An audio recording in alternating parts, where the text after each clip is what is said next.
Alors, côté solution, coup de projecteur aujourd'hui sur la révolution des maisons en terre crue. Cette technique ancestrale est à nouveau utilisée, notamment dans le Cher, pour mieux isoler les logements, comme une forme, vous allez le voir, de climatisation naturelle. Reportage à Vierzon, notamment avec Anne Sylvain, Cyril Théophilo et Marie Cazot. De la terre, de la paille et des gestes surgis du passé. Adrien Poulain est architecte et maçon. Il fait le pari de construire de façon plus vertueuse. Sur une ossature en bois, des bottes de paille recouvertes d'un enduit en terre crue.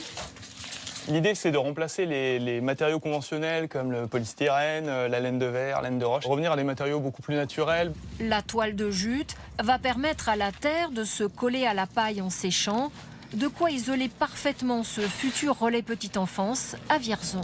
La terre, c'est excellent pour la régulation de l'humidité à l'intérieur d'un habitat et c'est très bon pour réguler la température aussi. Avec en plus aucune émission toxique. L'enduit est fabriquée avec de la terre récupérée d'un chantier voisin.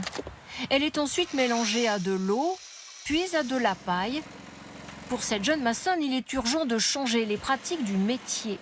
À la différence du béton, il n'y a pas de cuisson, donc il n'y a pas d'émission de gaz à effet de serre. On utilise la terre tout de suite localement et on l'utilise telle qu'elle. Une construction plus écologique, mais 15% plus chère. Bonjour. La mairie rentrera dans ses frais en économisant notamment sur le chauffage. Ce bâtiment consommera 4 fois moins que la moyenne de consommation du parc ancien de la ville de Vierzon. Autre construction en terre, cette fois à Bagneux, en région parisienne. Un immeuble de 50 logements, unique en France, avec une structure en béton et des cloisons en briques de terre crue. Cette habitante a emménagé en mai et ne le regrette pas. Pour l'instant, on n'a pas du tout allumé de chauffage, on n'en ressent pas le besoin. Il fait 20 et demi, donc on n'a pas besoin de chauffage, on est très bien.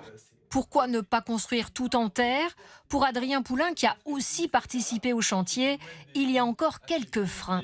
On a dû démontrer que ça allait tenir mécaniquement, que les murs allaient pouvoir se porter, etc., résister au vent, à la chute de personnes, etc. Donc on a réalisé pas moins de 145 pages de notes de calcul et 15 essais normalisés qu'on a financés pour pouvoir montrer que ça allait tenir et pour pouvoir lever toutes les inquiétudes. Il faut aussi former des artisans capables de construire en terre crue. Seules quelques entreprises maîtrisent ces techniques aujourd'hui en France. Alors là, les 3 petits cochons, n'y avait pas pensé à celle-là. Ah non, en non, terre non, crue. non. Bonjour Valérie. Bonjour Julien. Bonjour Ravi à de tous. vous retrouver comme chaque lundi et comme chaque jeudi, y compris les jours fériés d'ailleurs, pour vos bonnes ondes et votre rubrique. Alors aujourd'hui, je crois qu'on